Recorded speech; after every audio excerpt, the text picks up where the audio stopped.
Okay, hello. जी हाँ, कैसे हैं आप लोग? ये वाला आज का जो टॉपिक है वो है परसेंटाइल के बारे में, जिसको हम प्रतिशत भी बोलते हैं। पहली बात तो परसेंटाइल होता क्या है, इसको लेके काफ़ी डाउट है लोगों के बीच में। जैसे आपने कैट एग्ज़ाम या दूसरे जो आपके कॉम्पिटिटिव एग्ज़ाम है उनके बारे में सुना होगा कि परसेंटाइल मेथड, इसके इतने परसेंटाइल बने, उसके उतने परसेंटाइल बने, कोई तो बोलता है 100 परसेंटाइल बने।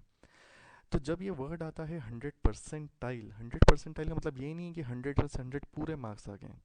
100 परसेंटाइल का मतलब है कि इस व्यक्ति ने दूसरों मुकाबले सबसे ज़्यादा मार्क्स लाए। तो ये हो सकता है कि इस बंदे ने अगर 95% हाईएस्ट है, तो 95% 100 में से हाईएस्ट है, तो पूरे 100 में से 100 नहीं हो, लेकिन उस 95 को हम बोलेंगे ये 100 परसेंटाइल है, मतलब ये बेस्ट है, ये मैक्सिमम है जो इसमें आया। तो उस हिसाब से अगर हम देखें तो यहाँ पे अगर हम 90% बोलेंगे तो 100 का 90% तो 90 है। लेकिन 90 परसेंटाइल बोलेंगे तो हमें 95 के सामने वहाँ पे उस परसेंटाइल को देखना पड़ेगा, उसके 90 परसेंटाइल के बारे में बात करेंगे। तो ये होता है परसेंटाइल। ये डिफरेंस है परसेंटेज और परसेंटाइल के बीच में। तो यहाँ पे अगर आपकी 90 परसेंटाइल मार्क्स आए इन शॉर्ट, तो इट मीन्स कि उस टेस्ट को अगर 100 लोगों ने दिया है तो उन 100 लोगों में से 90% लोगों से ज़्यादा आपके मार्क्स आए। बिकॉज सही है, 90 परसेंटाइल का मतलब है उस टोटल स्कोर का 90%। तो आपके उस स्कोर में अगर 100 लोग बैठे तो 90 लोगों से ज़्यादा आपके मार्क्स है, इसलिए आपके 90 परसेंटाइल मार्क्स उसमें माने जाएंगे। तो यहाँ पे हिंदी इंग्लिश दोनों में उसके बारे में बताया गया है। और अगेन इन परसेंटाइल को भी हम वही क्वार्टाइल्स के रूप में यहाँ पे डिवाइड कर सकते हैं। अ, देखिए, एक बेसिक सा बता के रखा कि अगर आपके 20 परसेंटाइल मार्क्स आए तो 20 परसेंटाइल का मतलब ये है कि आपकी जो स्टैंडिंग है वो 80% से कम लेकिन 20% से ज़्यादा, मतलब 20% लोगों से ज़्यादा मार्क्स लाएं लेकिन 80% लोगों से कम मार्क्स लेके आएँ। तो 20 परसेंटाइल होने के बावजूद भी ये ज़रूरी नहीं कि आप फेल हो रहे हो। देखिए, यही फ़र्क है। 20 परसेंटेज का मतलब आने मतलब तो फेल हो जाना होता है, लेकिन 20 परसेंटाइल का मतलब फेल हो जाए ये ज़रूरी नहीं है। तो वही सारी डिटेल्स यहाँ पे हिंदी इंग्लिश दोनों में बता के रखिए। हम एक क्वेश्चन करेंगे अगेन, तो उस क्वेश्चन से क्लियर होगा। और क्वेश्चन करने के पहले एक बार वापस से रिपीट कर दूँ कि ये सब आपके फ्रीक्वेंसी, पॉलीगॉन, हिस्टोग्राम और ऑजिब से जुड़ा हुआ है। तो अगर आपने वो नहीं देखा है तो मैं एंड में वापस से इनके लिंक्स दूंगा, तो वो लिंक्स देख के आप वहाँ पे जाके रिवाइज कर सकते हैं।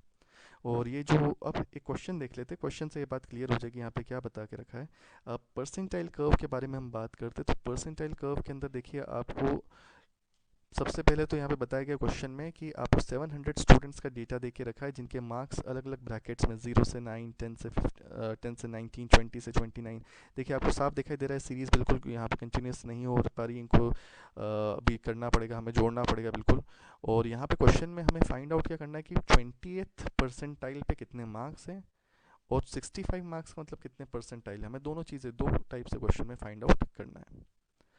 तो इसका आंसर देखें उसके पहले अगेन एक बार फिर से मैं आपसे रिक्वेस्ट करूंगा कि इस चैनल को सब्सक्राइब करें, इस वीडियो को लाइक और शेयर करें, और नोटिफिकेशन बटन पर क्लिक करें, सो दैट आप सारे नए वीडियोस देखते जाएं। बिकॉज रेगुलरली हम हर टाइप के अलग अलग वीडियोस यहाँ पे अपलोड करते जा रहे हैं, जिसमें आर्ट से लेकर साइंस से लेकर कॉमर्स से लेकर इवन जो बेसिक फन एक्टिविटीज़ है उन सब की वीडियोस यहाँ पे हम अपलोड करेंगे।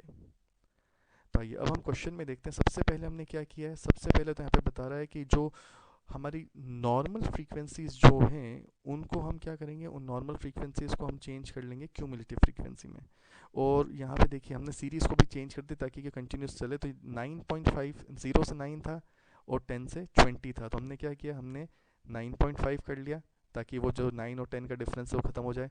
वैसे ही जो आगे हम देखते हैं वहाँ पे 19 से 20, 10 से 19 था, तो 19 से 20 के बीच का डिफरेंस है उसको हमने 19.5 कर दिया। अगेन 29 एंड 30, सॉरी, वहाँ पे जो था वो 20 से 29 था, और 29 और 30 के बीच गैप था, तो वो वहाँ पे 29.5 कर लिया, एंड सो ऑन।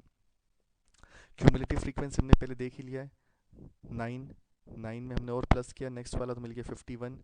देन हमने और प्लस किया, मिल गया 112, एंड इस तरीके से टोटल 700 तक हमारी क्यूमुलेटिव फ्रीक्वेंसी आ गई है। अब हम देखते हैं परसेंटाइल में हमने किस तरीके से चेंज किया। तो परसेंटाइल में हम क्या करेंगे, जो हमारा फाइनल है टोटल वो है 700। तो 700 को हमने क्या मान लिया, 100 परसेंटाइल की, ये हमारा 100 परसेंटाइल है। ताकि ईजी रहे, अभी इस बार हमने इसको 700 को हमने पूरा 100 परसेंटाइल माना है। तो 698 उसका कितना हो गया, 99.7 परसेंटाइल। वैसे ही 112 कितना हो गया इसका, 16 परसेंटाइल। ठीक है, तो क्यूमुलेटिव फ्रीक्वेंसी का जो परसेंटेज है वो हम परसेंटाइल के रूप में यहाँ पे देखते जा रहे हैं। वापस से रिपीट कर रहा हूँ, क्यूमुलेटिव फ्रीक्वेंसी का जो परसेंटेज है वो इस वाले केस में हम यहाँ पे उसको परसेंटाइल के हिसाब से निकालते जा रहे हैं। तो अब हमें देखना है, हमें एक तो देखना है कि 20th परसेंटाइल P20 पे क्या है और 65 मार्क्स के कितने परसेंटाइल है। तो आंसर तो मैंने यहाँ पे लिख दिया डायरेक्टली कि 20th परसेंटेज पे आपका परसेंटाइल पे आपका है मार्क्स है 31.5 और 65 मार्क्स जो आपके हैं वो 90th परसेंटाइल पे मिलते हैं। बट कैसे, अब देखते हैं इस ग्राफ के थ्रू। देखिए इस ग्राफ में आपको साफ दिखाई दे रहा है, बिल्कुल क्लियरली यहाँ पे बता के रखा है कि हमने जो वैल्यूज़ हैं, देखिए नीचे मार्क्स वाला जो इंटरवल्स है, जो लिमिट्स है, अगेन जैसे हमने ऑजिव कर्व में किया था, इंटरवल्स आपके एक्स एक्सेस पे आ गए और क्यूमुलेटिव फ्रीक्वेंसी आपकी वाई एक्सेस के ऊपर आ गई है।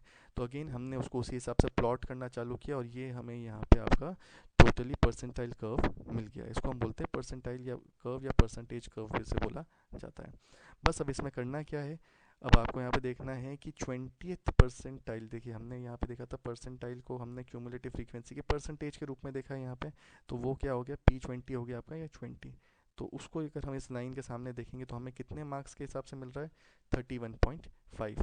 एक बार वापस याद दिलाऊं, इसको बनाते समय अगर ग्राफ पेपर होगा तो ईजी रहेगा, क्योंकि ये तो एक प्रेडिक्टिव वे में बनाया गया, लेकिन ग्राफ पेपर से एग्जैक्ट वैल्यू मिलेगी। वैसे ही सेकंड क्वेश्चन पूछा गया था 65 मार्क्स पे कितनी परसेंटाइल आएगी। तो 65 मार्क्स हम यहाँ पे देखेंगे एक्स एक्सिस पे, सीधे ऊपर जाएंगे और उसके सामने हम देखेंगे तो हमें मिलता है वो 90th परसेंटाइल पे या P90 के ऊपर हमें मिलता है। तो इस तरीके से हमें दोनों आंसर यहाँ पे मिल जाते हैं। तो बहुत ही इजी तरीका है, बट हाँ इसको सॉल्व करने के लिए अगर आपके पास में ग्राफ पेपर हो तो that would be a better option, वरना छोटी मोटी जो यहाँ पे लाइन खींचते समय आपको काफ़ी ध्यान देना पड़ेगा। तो ये चीज़ है जो आपको मेन रूप से इसमें ध्यान रखनी पड़ेगी। और एक बार वापस से अब इस वीडियो के एंड में अब ये लिंक्स आ रहे हैं आपके पास में, तो आप जो दूसरे पुराने वीडियोज़ हो वो भी देख के एक बार वापस रिवाइज कर सकते हैं। और जो भी डाउट हो, सजेशंस हो, कमेंट्स हो, वो हमें आप लिख के भेजिए ताकि हम नेक्स्ट टॉपिक में उसको और बेटर तरीके से सॉल्व कर सकें।